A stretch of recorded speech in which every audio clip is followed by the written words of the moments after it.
Holy crap, this is exciting. I just want to start by saying the first time I was, actually one of the last times I was in this room, to be honest with you, I was standing in the back. I had come to watch a political debate, and it was meeting a friend of mine, and I was standing in the back row, and I saw him. He was standing in the center, and the debate was being filmed, so he was talking to one of the camera guys, and he waved me over, and I started to walk towards him, but when I did, I totally biffed it. I biffed it over like 2 or 3 seats and like just face planted, and it was not my smoothest move, to say the least. But I eventually made it over there. We met over here, met the camera guy. He was cute, so I was a little more red in the face. And that actually was in the fall, September, I believe, of 1994. This is me and camera guy. And a dolphin, but my husband and I, this is Tate. We've been married 19 years now. We have 6 children, and it all started in this very room, dead center, which is just very surreal for me to be here talking to you about it. So thanks, UNO. Appreciate that. I think the only thing that would make this picture better is if UNO's mascot was a dolphin, to be quite honest with you. But this pose is never going to happen with like a bull or Durango or whatever it's called. I'm glad you're laughing. It's good to laugh. And actually, before I continue, let me take a moment. I have to take this opportunity.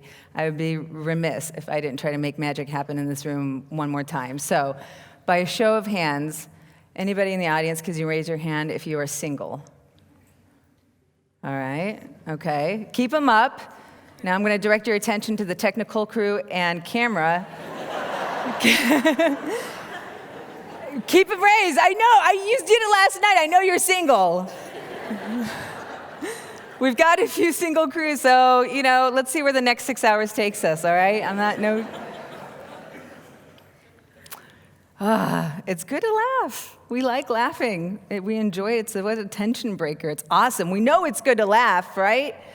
But a lot of us, but being funny is a different, complete story, right? Being funny is scary as hell. Being funny is exposing yourself and allowing yourself to be vulnerable and judged and rejected, right? So laughter is great. It's a receipt of communication from a friend, almost like an unspoken language that you get their humor language. In the comfort zone of our own homes, we use it all the time. Well, actually, both inside and outside laughter. But being funny is something that we reserve at home. We don't explore that anywhere else for those reasons. We're scared of being reprimanded on Facebook or Twitter or having the joke taken out of place or out of context. There's tons of reasons why we don't want to be funny. And I want to tell you guys, it's not okay. It's not okay. Funny is the best life hack that we have. It tempers everything. You use it with all emotions. It's one of the best tools that we have. So why do we separate it? Why do we separate ourselves from being funny? It's the thought that being funny means we have to be funny, right? We have to be the guy who's always cracking jokes. Our timing is right. We're the ones that are always on. Or if we're the quiet introvert kinds, well, we're never the ones that speak up, so it's just no point. But when we do that, when we think of comedy and being funny in the terms of expressing it, oh man, you cut yourself off to a whole tool of stuff that is so amazingly beneficial, because when you use it, when you're being funny, it's not about being funny. It's not about acting on it. It's not about imposing your funny on someone else or subjecting to it or trying to make those connections with the one person that gets you. You know what I mean? So, how do we be funny? I don't want you to confuse the hell out of you, but relaxing into it. Being funny means observing your life through a humorous perspective, a humorous lens, taking that with you in all aspects of your life, outside of your comfort zone, into the school, into your work, with your in-laws, whatever situation is uncomfortable for you. If you keep humor with you in perspective, your life will be so much better. What if I told you that your life could be 50% better without taking a pill, just by using humor more? It's pretty impressive. I don't know if it's true. I mean, it's probably true, but it's it's true. For me, I'm very passionate about this.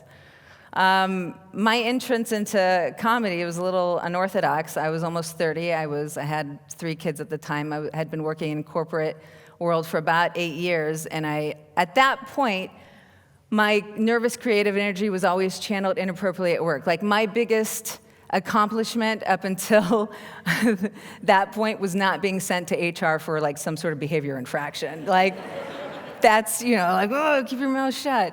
And when I started doing stand-up, I found a release for that. I found a way to communicate and be accepted and validated. And quite frankly, to have, the stage for 15 minutes when I grew up in a very loud, obnoxious family and never could get a word out edgewise, it was a little bit comforting. And I held on to that, and I enjoyed it. And I thought that that's really what stand-up had for me, what my experience with comedy would end at. But about 4 or 5 years ago, I started taking improv classes to help with the stand-up.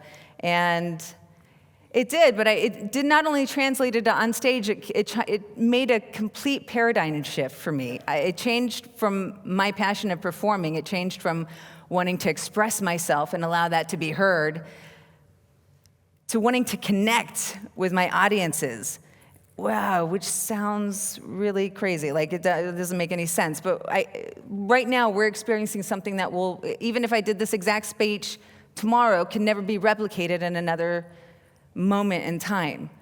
So that was really interesting. It wasn't about trying to get the next gig or trying to keep up, or it was about making sure that when I did, I was prepared and I could focus and I could communicate and connect with my audience, because if you don't do that, you can't impose anything on them. You can't subject them to shit. Sorry, I wasn't supposed to say. They'll cut that out.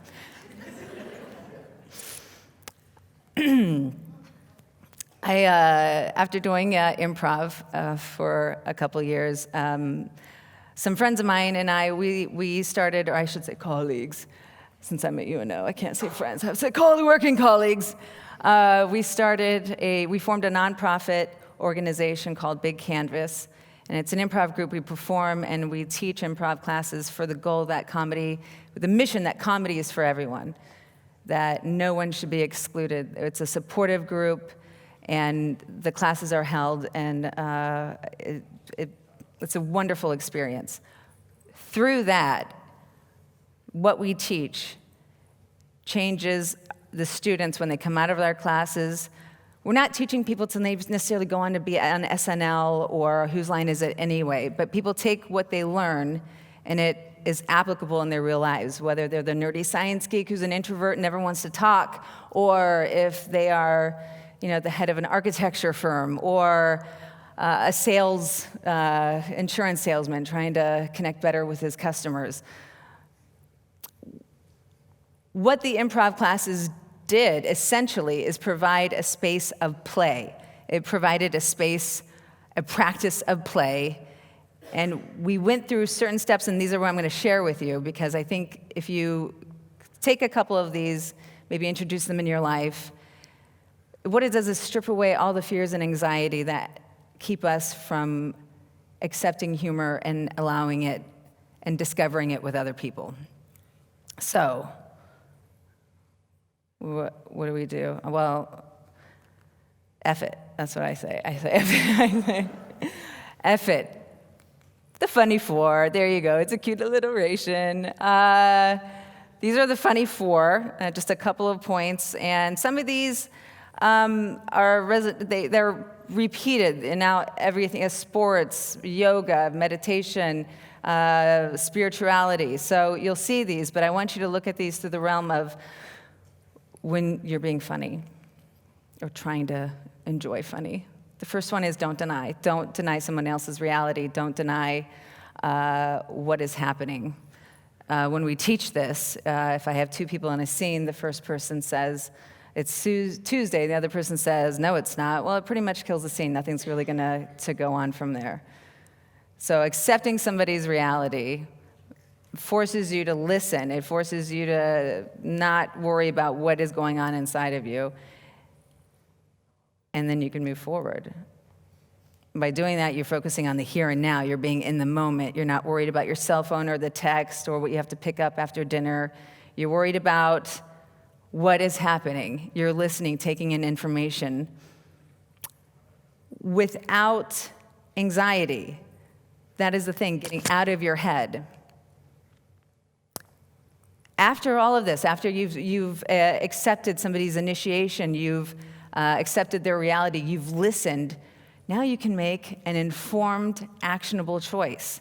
You can move it forward confidently without worrying about what happens if this doesn't work right. Because you're in it, you're communicating, you're with that person, you're in that moment. Whatever goes forward is something that you two have created together. And finally, own it. Own it. We hear about how, fear of failure, fear of like not wanting to, look like an idiot in front of everybody. The worst.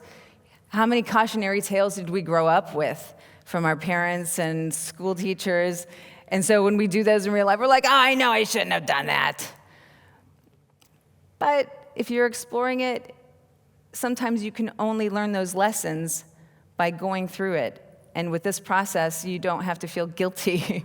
It's whatever it is. It's your best that you did at that time. You were informed. You didn't rush it. You listened. You were confident in yourself, and you can stand your ground. And you can push back to if anybody has a problem with any of it, quite frankly. I actually added a fifth one here. I'm going to recap these. Again, when we do this in our improv class, it creates the environment of play, adult play, which we don't do anymore, right? We don't do that. When's the last time we just played when it's not been like at a poker or within our comfort zone? When's the last time that we practice play? Can't think of it, can you? We do it in sports. We do it in other areas. We play on the Wii with our kids. But I'm talking about, really just role-playing, trying different things, being spontaneous. After our students go through our class, and I can say this from a personal perspective because I was a very anxious person. When I started comedy, everybody in my family told me, no, that's not a good idea. My earnest, nervous energy up until that point I stumbled over a lot of words. I could not keep a thread. It was a bit of a hot mess. And the stand-up helped. It helped me give me more confidence. But it wasn't until the improv that I learned actual lessons on how to be funny, because being funny isn't about acting. It's not being the best timing guy. It's not about any of that. That's technical. If you want to do that, great. Wonderful. Come talk to me after this. But I swear to God, every single person in this room, you have funny in you, even if you don't think like it. Most of you.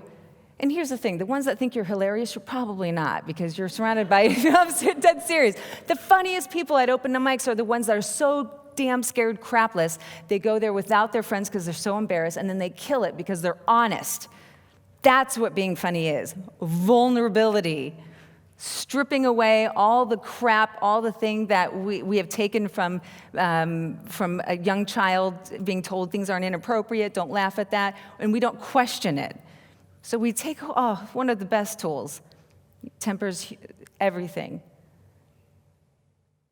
right? When's the last time you've been mad and then somebody was a devil's advocate and made you laugh about it? Change the whole perspective. And that's what it is. We all have different perspectives. We all have different places that we come from. Only by connecting and listening and understanding that person, take yourself out of the equation. It's the most freeing thing in the world, to be honest with you. I hope that you go home and just do something spontaneous, take the kids somewhere, be funny, start dancing with the kids, just act goofy, do whatever, and take the credit out of your head. The practice of play does that. It strips the things that keep us from acting on our funny and from enjoying our funny.